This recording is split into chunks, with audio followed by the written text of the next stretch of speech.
Hello dear student, स्वागत है आप सभी का आपके अपने यूट्यूब चैनल अवसर एजुकेशन में। दोस्तों, हम वीडियो में बात करने वाले हैं 12th क्लास के त्रैमासिक परीक्षा के लिए भौतिक शास्त्र के मोस्ट इम्पोर्टेंट क्वेश्चन। दोस्तों, बने रहिए वीडियो में लास्ट तक, क्योंकि इस वीडियो में मैं आपको ऑब्जेक्टिव के आंसर सहित बताने वाला हूँ। साथ ही आपको बताने वाले हैं कौन से क्वेश्चन मोस्ट इम्पोर्टेंट और कौन से आपको परीक्षा में आने वाले हैं। तो बिना देरी के वीडियो को स्टार्ट करते हैं। जैसे कि दोस्तों आप देख सकते हैं, आप ऑब्जेक्टिव टाइप क्वेश्चन बहुविकल्पी प्रश्न आपके इस बार आने वाले हैं 32 प्रश्न। तो आपको ऑब्जेक्टिव टाइप क्वेश्चन और सही विकल्प जोड़ी वगैरह को आपको सही से तैयार करना है। तो आप यहाँ पर देख सकते हैं, हमारा पहला ऑब्जेक्टिव टाइप क्वेश्चन है, वायु में स्थित एकांक धनावेश से निकलने वाले संपूर्ण विद्युत फ्लक्स का मान। तो इसका हमारा सही आंसर हो जाएगा 1/ε0। आप इसका 2 नंबर वाला सही आंसर देख लीजिएगा। इसी प्रकार आप देख सकते हैं, क्वेश्चन नंबर 2 हमारा ε0 का मात्रक है। तो आप हमारा ε0 का मात्रक देख सकते हैं, कूलाम स्क्वायर प्रति न्यूटन मीटर स्क्वायर।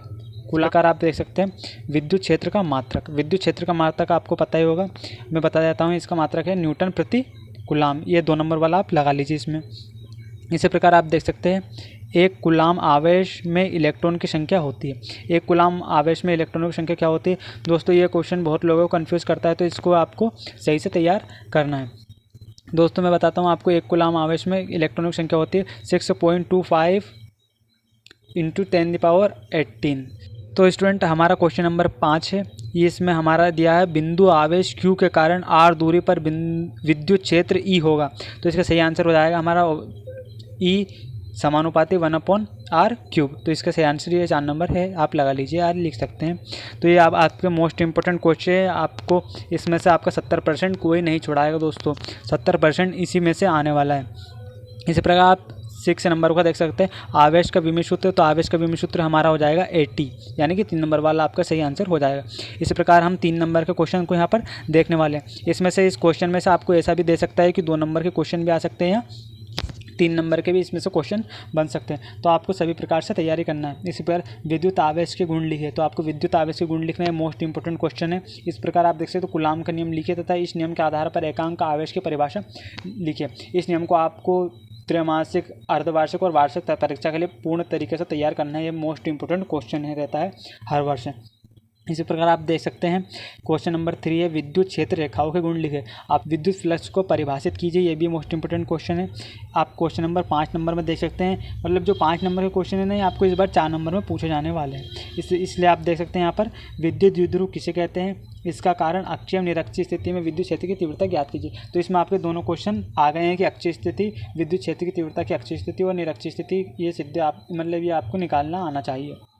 ये भी आपके लिए मोस्ट इंपोर्टेंट क्वेश्चन है। आप दोनों को तैयार करना है, अक्षीय और निरक्षीय स्थिति दोनों को। इसी प्रकार आप देख सकते हैं, क्वेश्चन नंबर 2 है हमारा, विद्युत फ्लक्स के संबंधी गॉस का नियम लिखे हम सिद्ध कीजिए। ये क्वेश्चन आपको त्रैमासिक, अर्धवार्षिक और वार्षिक परीक्षा के लिए तैयार करना है। मैं आपको अभी से तैयारी बता रहा हूँ। इसी प्रकार आप देख सकते हैं, गॉस के नियम से कूलाम का नियम निगमित कीजिए या नियम ज्ञात कीजिए, ऐसा लिखा आ सकता है। आपको क्वेश्चन में थोड़ा बहुत चेंजेस हो सकता है, जरूरी नहीं है कि क्वेश्चन ऐसा का ऐसा है। इस प्रकार आप देख सकते हैं, एक समान आवेशित अनंत समांतर। दोस्तों, ये आपका 4 नंबर वाला क्वेश्चन इतना इंपॉर्टेंट नहीं है, तो आप इसको भले ना करें। और दोस्तों, एक क्वेश्चन और मैं आपको अलग से बताता हूँ, उसको आप लिख सकते हैं, आवेशन की कौन सी विधि होती है समझाइए। तो आवेशन की कौन सी विधियाँ होती है आपको इसमें क्वेश्चन में बताना, तो आप इसको लिख लीजिएगा, ये इसमें नहीं है। तो आप हमारा अध्याय नंबर 2 देख सकते हैं, स्थिर विद्युत विभव तथा धारिता। तो इसमें आप क्वेश्चन नंबर पहला देख सकते हैं यहाँ पर, जो कि है हमारा विद्युत विभव का मात्रक। तो विभव का मात्रक आप सभी को आता ही होगा, इसका होता है वोल्ट। तो ये 3 नंबर वाला आपका सही आंसर हो जाएगा। इसी प्रकार आप देख सकते हैं, हमारा क्वेश्चन नंबर 2 है, पृथ्वी का विद्युत विभव क्या विभव होता है। तो हमारा विद्युत विभव क्या होता है, इसका 0 होता है। तो नंबर 1 आप इसको लगा लीजिए। हमारा क्वेश्चन नंबर 3 है, गोली चालक की धारिता का सूत्र। तो गोली चालक की धारिता का सूत्र होता है 4πε0r। तो ये 4πε0r आपको 3 नंबर वाला सही लगा लेना है। इस प्रकार आप देख सकते हैं, क्वेश्चन नंबर 4 है हमारा, जो कि ऑब्जेक्टिव टाइप क्वेश्चन हम कर रहे हैं। इस संधारित्र की प्लेटों के मध्य वायु के स्थान पर कुचालक माध्यम भरने से उसकी धारिता क्या होती है। तो इसका आपका सही आंसर हो जाएगा बढ़ती है। आप इसी तरह देख सकते हैं हमारा क्वेश्चन नंबर 5 यहाँ पर क्वेश्चन नंबर 5 है, 2 संधारित्रों को श्रेणी क्रम में जोड़ने पर प्रत्येक संधारित्र पर समान होगा। ये 2 संधारित्रों को हम श्रेणी क्रम में जोड़ेंगे तो प्रत्येक संधारित्र पर क्या समान होगा, तो हमारा प्रत्येक संधारित्र पर क्या समान होगा, आवेश समान होगा। तो इसका सही आंसर क्या हो जाएगा, हमारा आवेश। इसी प्रकार आप 3 नंबर के क्वेश्चन में हम देख सकते हैं, 3 नंबर के क्वेश्चन में इसलिए बोल रहा हूँ कि आपको 3 नंबर में भी आ सकते हैं या 2 नंबर में भी आ सकते हैं, तो आपको ऐसे तैयारी इनकी करके चलना है। तो आप देख लीजिए हमारा पहला क्वेश्चन है, इसमें कारण बताइए ऐसे क्वेश्चन पूछ सकता है आपको। ये कारण बताइए में सूखे बालों में कंघा घुमाने के बाद वह कागज़ के टुकड़ों को आकर्षित कर लेता है। इसको कारण बताने की क्यों आकर्षित कर लेता है। इसी प्रकार आप देख सकते हैं, साधारण रबर के विद्युतरोधी है परंतु वायुयान के विशेष रबर के पहिए हल्के चालक बनाए जाते हैं। इसको भी आपको बताना है कारण। जो वाहन ज्वलनशील पदार्थ ले जाते हैं उनकी धातु की रस्सियाँ वाहन की गति में होने पर धरती को छूती रहती है। इसका भी आपको कारण बताना है। सॉरी दोस्तों, आपका एक क्वेश्चन नंबर 1 छूट गया था, मैं इसको बताता हूँ। समविभव पृष्ठ किसे कहते हैं, इसकी विशेषताएं लिखिए। तो आपको समविभव पृष्ठ की विशेषताएं लिखना है। इसी प्रकार आप देख सकते हैं क्वेश्चन नंबर 3 है, श्रेणी क्रम में जुड़े संधारित्रों की तुल्य धारिता के लिए व्यंजक ज्ञात कीजिए या प्राप्त कीजिए। तो संयोजन का चित्र बनाए, तो आपको इसको चित्र भी बनाना है। तो आप इसी प्रकार देख सकते हैं क्वेश्चन नंबर 4 हो जाएगा हमारा, समांतर क्रम में जुड़े संधारित्रों की तुल्यता धारिता के लिए व्यंजक ज्ञात किए, संयोजन चित्र बनाइए। तो आपको समांतर और श्रेणी दोनों क्रम में आपको इसका व्यंजक ज्ञात करना है, तो आपको इसमें कन्फ्यूजन नहीं होना है, आपको अच्छे से तैयार कर लेना है। इसी प्रकार आप देख सकते हैं, किसी चालक की धारिता से क्या अभिप्राय है, चालक की धारिता कौन कौन से कारक प्रभावित करता था, किस प्रकार उसको प्रभावित करता है, आपको इसको देखना है।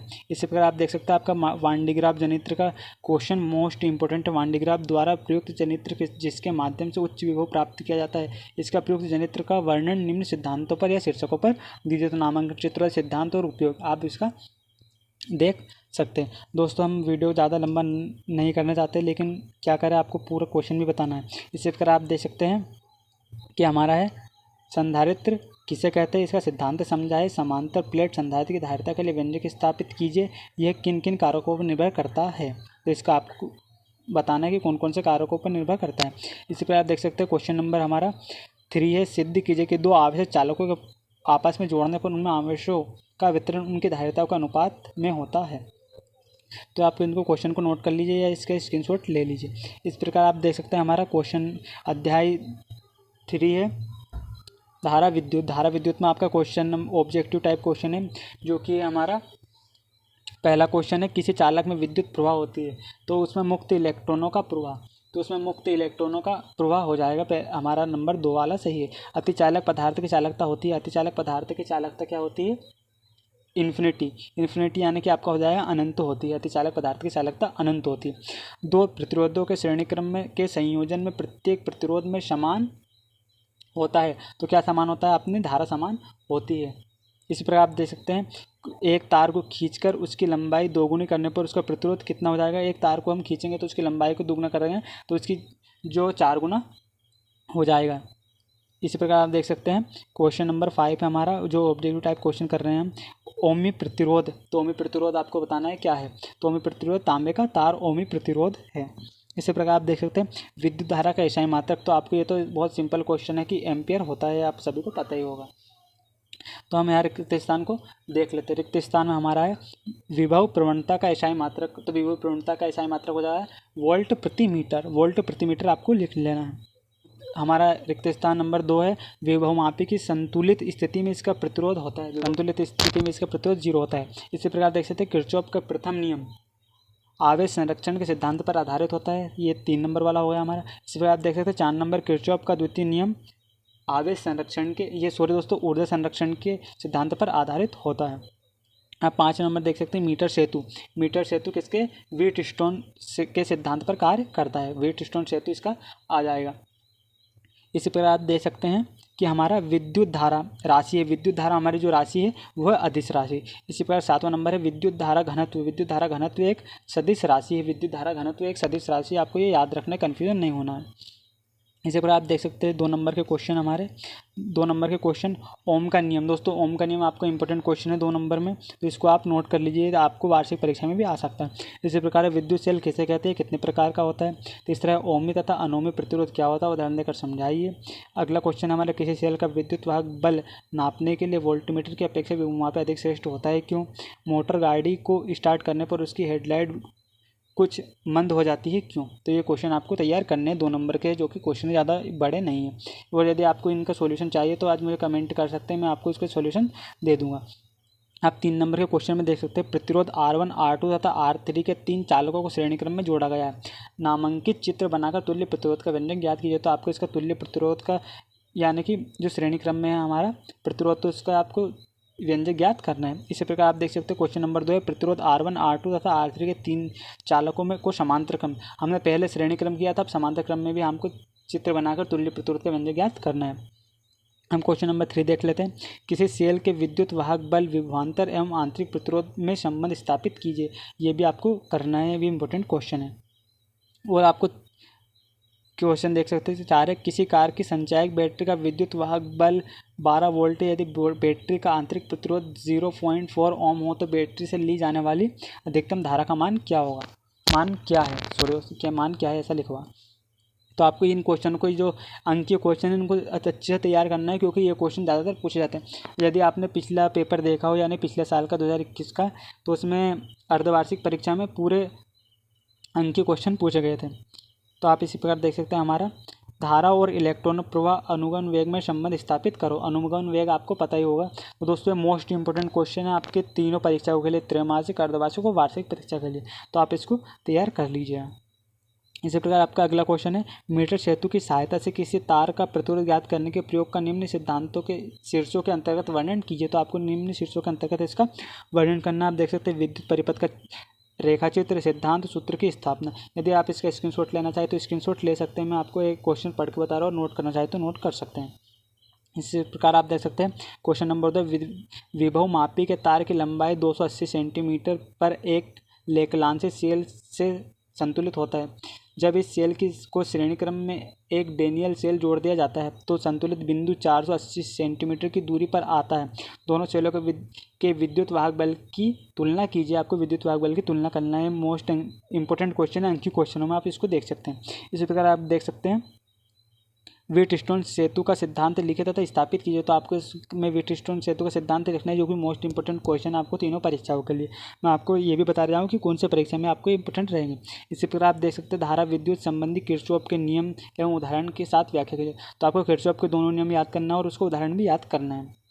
यो ही मोस्ट इंपोर्टेंट क्वेश्चन है तीनों परीक्षा के लिए। इसी प्रकार आप देख सकते हैं क्वेश्चन नंबर 5 है धातु में मुक्त इलेक्ट्रॉन मॉडल के आधार पर ओम के नियम का निगमन कीजिए। तो आपको इसमें ओम के नियम का बताना है। इसी प्रकार आप देख सकते हैं विभव मापी द्वारा सेलों के विद्युत वाहक बल की तुलना करने के प्रयोग का वर्णन निम्न शीर्षकों में कीजिए। तो आप शीर्षक देख सकते हैं विद्युत परिपथ का रेखाचित्र, सिद्धांत एवं सूत्र स्थापना, प्रेक्षण सारणी। तो आप इसको नोट करना चाहे तो नोट कर सकते हो, और यदि आपको इनका सॉल्यूशन चाहे तो आप मुझे कमेंट करके बता दिए, मैं इसका सॉल्यूशन करवा दूंगा। तो इसी पर आप देख सकते हैं विभव मापी का सिद्धांत चित्र खींचकर समझाए, इसकी सुग्राह्यता किस प्रकार बढ़ाई जा सकती है। और यदि दोस्तों आप हमारे वीडियो को अब तक देख रहे हो और आप अभी तक लाइक नहीं किया था, चैनल को सब्सक्राइब नहीं किया, तो चैनल को सब्सक्राइब कर दिए तथा बेल आइकन को प्रेस कर दिए, क्योंकि मैं आपके लिए ऐसे ही इंपॉर्टेंट क्वेश्चन लेकर आता रहता हूँ और आपकी वार्षिक परीक्षा में भी इसी तरह इंपॉर्टेंट क्वेश्चन लाऊंगा। तो आप इसी प्रकार देख सकते हैं हमारा जो कि है यूनिट 3 चालू हो गई। यूनिट 3 यानी कि हमारा अध्याय लास्ट ही है हमारा गतिमान आवेश एवं चुंबकत्व। तो ये हमारा लास्ट चैप्टर है, हमारा चैप्टर 4 तक ही आने वाला है त्रैमासिक परीक्षा में। तो आप देख सकते हैं एक गतिमान आवेश उत्पन्न करता है। तो गतिमान आवेश क्या उत्पन्न करता है हमारा विद्युत तथा चुंबकीय क्षेत्र, विद्युत तथा चुंबकीय क्षेत्र उत्पन्न करता है। क्वेश्चन नंबर 2 मतलब इसको आपको लिखना है विद्युत तथा चुंबकीय क्षेत्र, ये आपका सही आंसर हो जाएगा। इसी प्रकार आप अगला क्वेश्चन ऑब्जेक्टिव देख लेते हैं। अगला ऑब्जेक्टिव है निर्वात में स्थित दो समांतर चालकों में एक ही दिशा में धारा प्रवाहित हो रही है, तब उनके मध्य लगने वाले बल की प्रकृति होगी। तो उनके मध्य लगने वाले बल की प्रकृति आपको याद करनी। तो इसके बल की प्रकृति क्या होगी, आकर्षण। इसी प्रकार है हमारा एक आवेशित कण समचुंबकीय क्षेत्र में इसके समांतर प्रवेश करता है, तो कण का पथ कैसा होगा, तो कण का पथ वृत्तीय होगा। इसका सही आंसर हो जाएगा वृत्ति।